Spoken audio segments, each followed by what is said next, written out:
Halo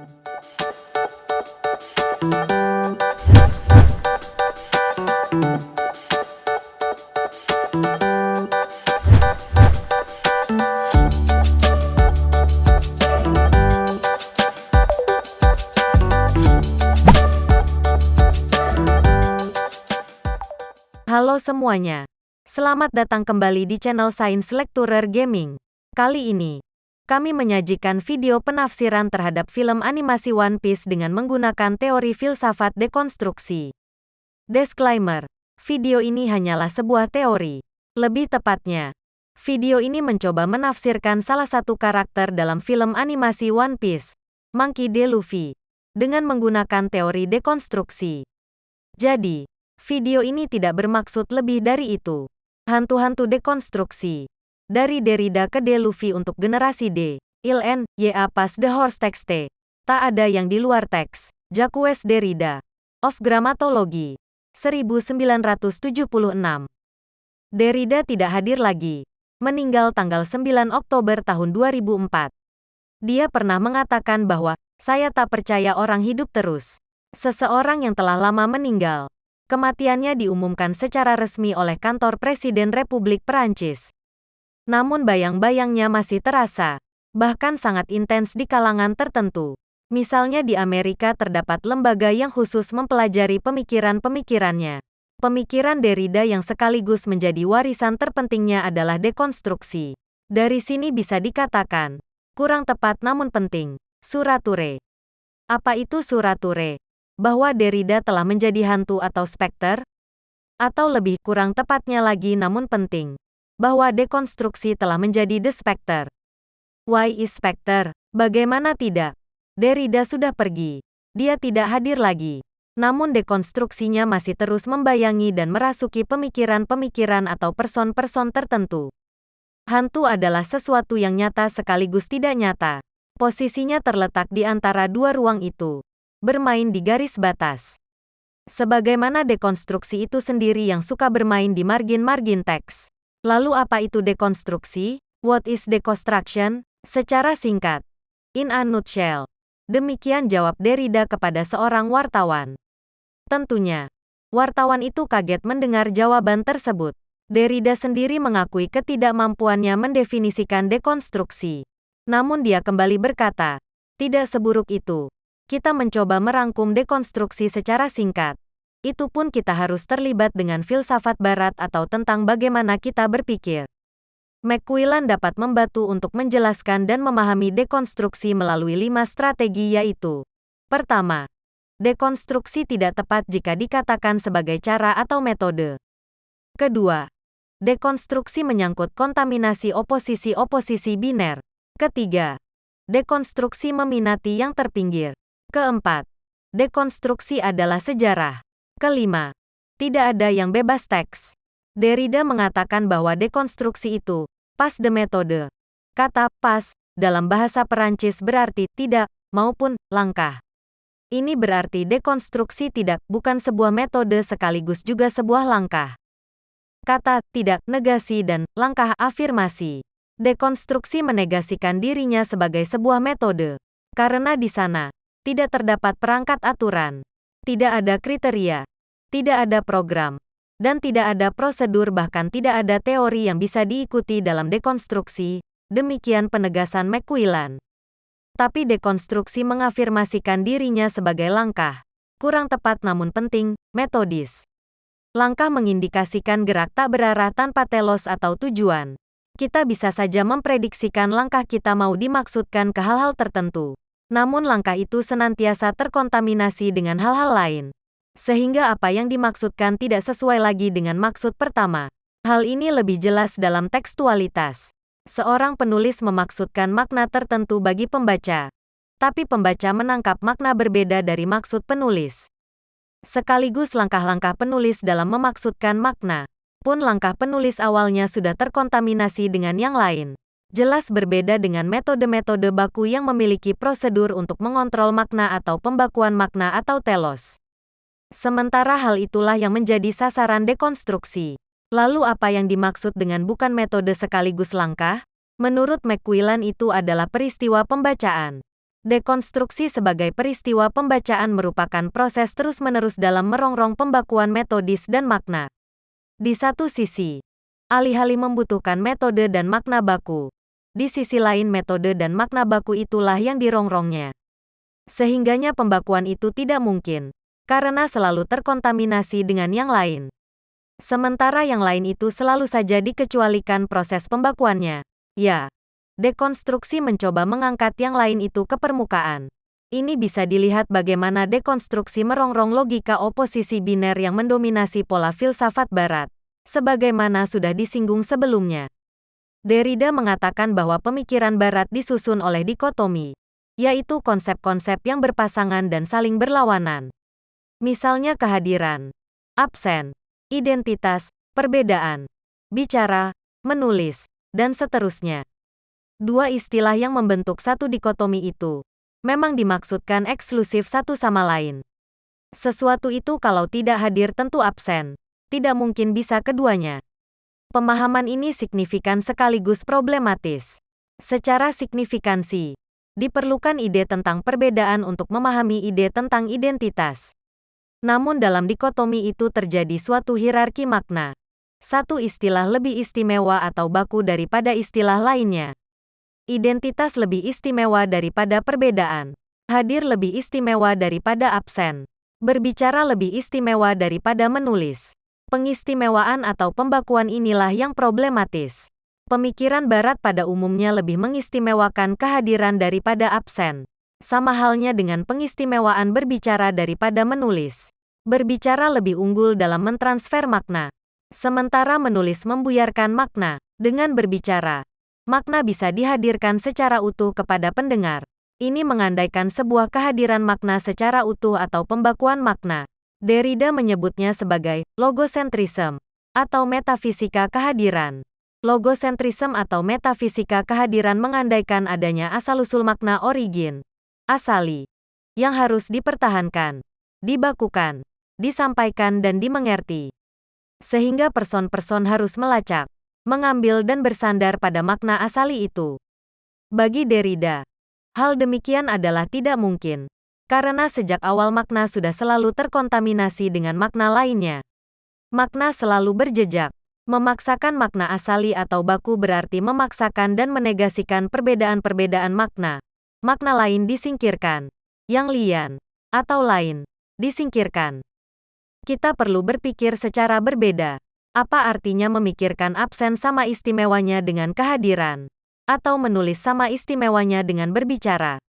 Membalikkan oposisi biner itu berarti merongrong makna asali atau baku. Namun itu belum cukup, karena masih mengandung indikasi terciptanya oposisi biner baru. Sehingganya diperlukan suplemen untuk benar-benar menunjukkan bahwa makna asali atau baku itu tidaklah murni melainkan terkontaminasi dengan makna lain yang dinegasikan olehnya. Alias kemurniannya tidak bisa dijaga, tidak konsisten. Dengan demikian makna asali atau baku itu tidak mungkin. Melalui tulisan, Derrida merongrong pengistimewaan berbicara sebagai pentransfer makna asali atau baku. Dia mengatakan bahwa berbicara dan menulis tidak sepenuhnya berbeda satu sama lain. Sebaliknya keduanya sama-sama membentuk apa yang disebut sebagai sistem menulis pada umumnya. Argumen ini merupakan salah satu contoh dekonstruksi. Lebih jauh, menulis atau tulisan memperlihatkan hamparan makna yang tak terbatas. Di sana terdapat intertekstualitas. Satu tulisan merujuk pada berbagai macam tulisan. Salah satu dari berbagai macam tulisan itu juga merujuk kepada berbagai macam tulisan lainnya. Begitu seterusnya. Dan makna dalam satu tulisan bisa ditangkap secara berbeda oleh berbagai macam pembaca dengan berbagai macam perspektif. Tidak ada lagi makna asali atau baku. Dalam tulisan pluralitas makna dirayakan. Tulisan mengandaikan sejarah atau jejak-jejak makna yang tidak bisa dilacak makna asalinya. Tidak bisa dibakukan.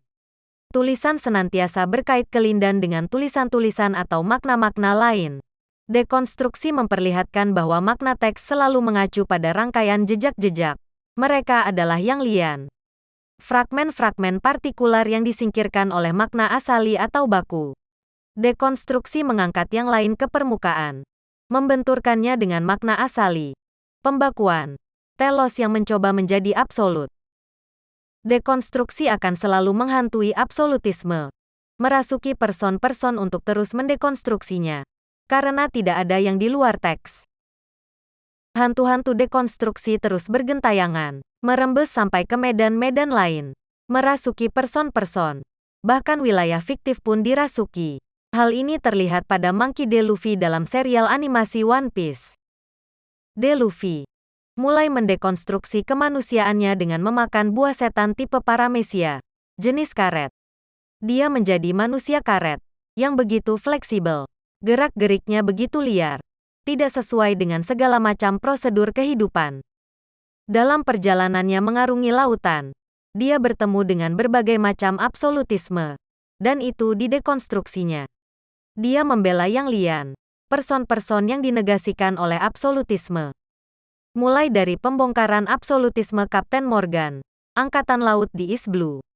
Bawahan kapten tersebut serta rakyat di wilayahnya begitu bahagia dengan hancurnya sang kapten.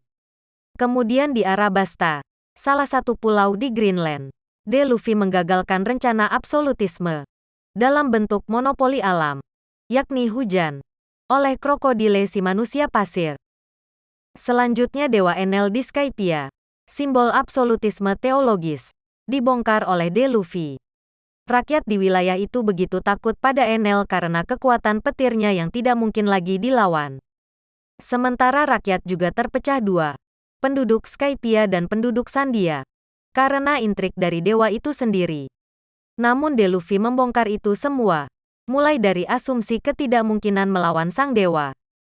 Berikut pembongkaran oposisi biner antara penduduk Skypiea, Sandia.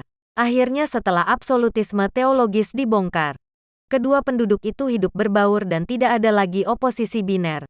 Mereka hidup bersama merayakan pluralitas.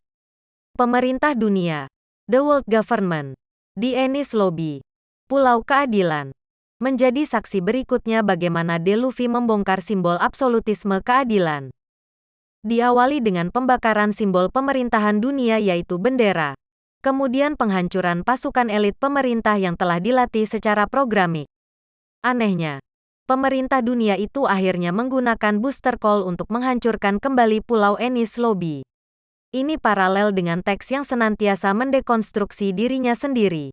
Absolutisme keadilan hancur berkeping-keping di tangan D. Luffy. Tidak berhenti di situ. Di Fishman Island, D. Luffy kembali membongkar absolutisme sejarah yang telah mengantarkan konflik internal antar penduduk Fishman Island itu sendiri, serta konflik eksternal antar manusia ikan dengan manusia. Dengan menghancurkan Hodi, si manusia ikan yang menggalakkan absolutisme sejarah, D. Luffy kembali menghancurkan oposisi biner hierarkis dan merayakan pluralitas kehidupan di Fishman Island. Selanjutnya D. Luffy menghadapi satu absolutisme yang begitu kuat, di Dressrosa, New World. Himpunan kekuatan dari pemerintah dunia, CP0, Shichibukai, jaringan Yonkou, dan jaringan transnasional bawah tanah, memaksa D. Luffy membongkar lagi batas-batas kekuatan kediriannya, melalui akumulasi jejak-jejak perlawanan yang telah dia lewati, menjadi satu kekuatan destruktif. Gear Fort akhirnya diaktifkan. Doflamingo, Raja Dressrosa, anggota Shichibukai, salah satu keturunan Tenryubito, penyuplai senjata dalam jaringan transnasional bawah tanah, dan penyuplai buah setan mekanis kepada salah satu Yonkou. Hancur berantakan dalam satu hempasan Gear Fort D. Luffy. Kehidupan masyarakat akhirnya dapat dikembalikan pada kondisi saling mengafirmasi perbedaan. D. Luffy masih terus berjalan. Sekarang dia sedang menuju absolutisme Yonkou di negeri Wano. Setelah mengacak-ngacak absolutisme Charlotte Linlin, Big Mom, di Whole Cake Island. Spirit dekonstruksinya terus menyala tanpa mengenal kata padam. Dekonstruksinya sudah kian menghantui para Yonkou dan tentunya menggentayangi The World Government di Marijoy. Di Wano, Kaido sang Yonkou berhasil ditumpas persis ketika D. Luffy mendekonstruksi kembali Gear 4-nya dan membangkitkan Awakening-nya. Akankah perwujudan akhir D. Luffy yakni Gear 5-nya akan didekonstruksinya kembali dan membentuk wujud barunya? Yang jelas, kemungkinan terjadi sangat besar, karena dekonstruksi tidak akan berhenti. Dengan demikian, hantu-hantu dekonstruksi akan terus menghantui dan terus merasuki para generasi D sejauh absolutisme masih ada, terutama absolutisme sejenis Mary Joy. Dalam sejarah peradaban manusia, bisa dilihat, bahkan sangat jelas, bagaimana kekuasaan absolutisme bisa dihancurkan. Namun masih terus muncul kembali, hanya saja dalam bentuk-bentuk yang berbeda.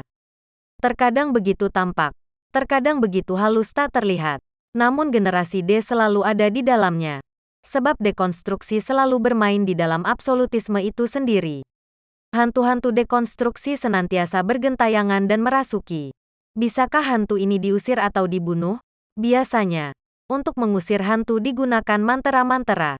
Namun, ketika mantera dibacakan, persis pada saat itu pula mantera langsung didekonstruksi. Sebab mantera itu sendiri bersifat teologis, bersifat asali, bersifat telos. Bukankah itu yang menjadi sasaran dekonstruksi? Dekonstruksi senantiasa beroperasi di dalamnya. Il en, ya pas de horse texte. Tak ada yang di luar teks. Terima kasih sudah menonton video ini.